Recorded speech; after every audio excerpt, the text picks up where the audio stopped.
अब इस सेक्शन में हम आपके जो एक्सटेंसिव क्वेश्चंस हैं, जो लॉन्ग क्वेश्चंस हैं, उनसे डील करेंगे. So let's begin with the first question. What is the basic organisation of a nervous system?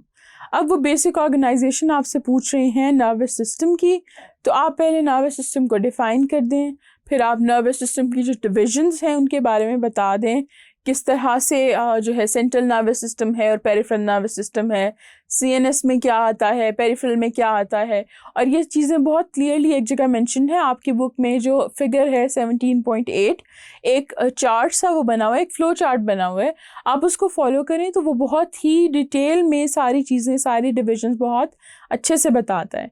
तो आप इस क्वेश्चन में अगर वो चार्ट ड्रॉ कर दें सारा कुछ लिखने के साथ साथ, तो that would be sufficient for this long question. The next question is, describe the structure of a neuron.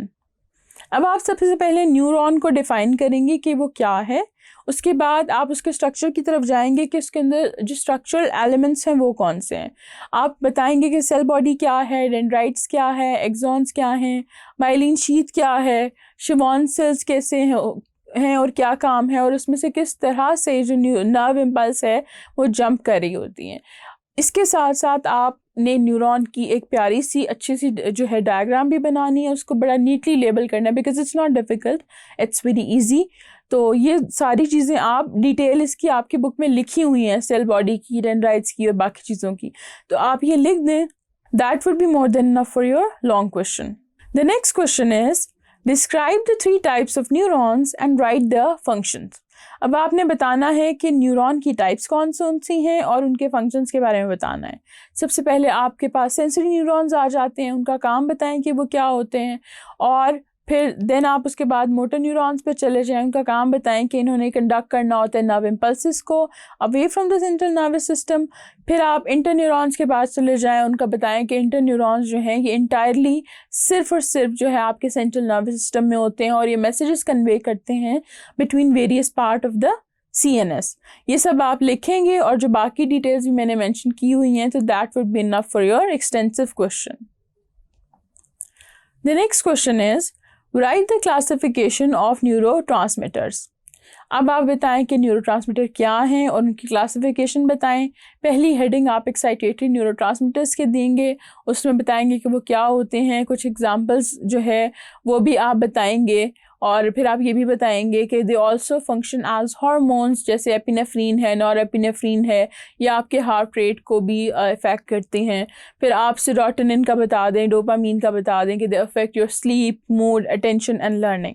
Then आप चले जाएं इनहिबिटरी न्यूरोट्रांसमीटर्स की तरफ, और उसमें पहले उनको डिफ़ाइन करें कि वो क्या हैं. डिफ़ाइन करने के बाद आप बताएं कि वो किस तरह से एक्ट कर रहे होते हैं, और आप बताएं कि उसकी कुछ एग्जांपल्स दे दें कि एंडोर्फिन्स हैं, वो पेप्टाइड्स हैं that function as both neurotransmitters and hormones, और ये सारा कुछ आप लिख देंगे तो that would be sufficient for this question.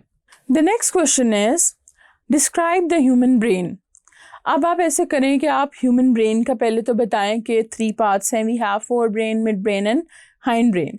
फिर तीनों पार्ट्स की अलग अलग हेडिंग्स देके उनसे रिलेटेड जो स्ट्रक्चर्स हैं, जैसे कि फोर ब्रेन में सेरिबेलम है, डिफरेंट लोब्स हैं, सेंसरी एरिया है, motor area, cerebrum, thalamus, limbic system, hypothalamus, amygdala, hippocampus. इन सारी चीज़ों की आप अलग अलग हेडिंग्स देंगे और इनके आगे 2-2 लाइनों में इनका के स्ट्रक्चर है क्या, कहाँ है और क्या फंक्शन है वो लिखेंगे. फिर आप मिड ब्रेन का बताएंगे क्या है.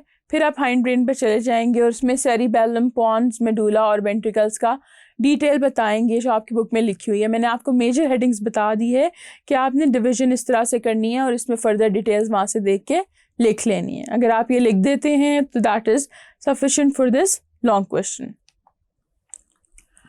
The next question is, describe the structure of spinal cord with diagram. तो इसमें तो पहले आप एक अच्छी सी डायग्राम बनाएं स्पाइनल कॉर्ड की, वो जिसमें बटरफ्लाई शेप सब कुछ नज़र आ रहा हो वो बनाएं. फिर आप बताएं कि जो स्पाइनल कॉर्ड की लोकेशन कहाँ है, कहाँ से लेके कहाँ तक होती है, और एक वाइटल लिंक है that is between brain and body. और उसका फिर आप बताएं कि अगर हम उसका ट्रांसवर्स सेक्शंस को देखें तो ग्रे मैटर होता है उसमें, जो कि that is like made in a butterfly और इन एच शेप. और फिर ग्रे मैटर में कौन से न्यूरॉन्स होते हैं वो बता दें, फिर वाइट मैटर का बता दें, फिर उसकी जो डॉर्सल और वेंट्रल रूट्स हैं उनका भी थोड़ा सा आइडिया दे दें। तो ये सारा कुछ आप लिख देंगे तो that would be more than enough for this long question. The next question is describe the somatic and autonomic nervous system. अब आपने somatic and autonomic nervous system को अलग अलग डिफ़ाइन करना है, वो क्या होते हैं, वो कौन सी चीज़ों को कंट्रोल कर रहे होते हैं।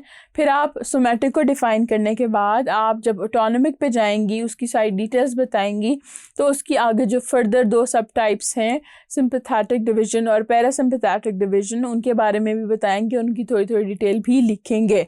तो अगर आप ये सारा कुछ लिख देते हैं तो the next question is give an account of narcotic drugs. आपने नारकोटिक ड्रग्स को डिफ़ाइन करना है, फिर आपने बताना है कि उसकी क्या मेजर टाइप्स हैं।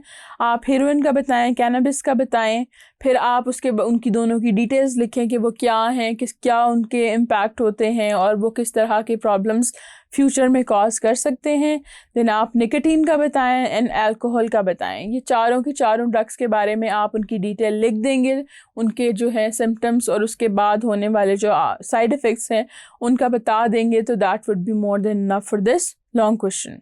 The next question is explain the principles of the following diagnostic tests of nervous disorders. EEG का बताना है आपने, CT स्कैन का बताना है और MRI का बताना है।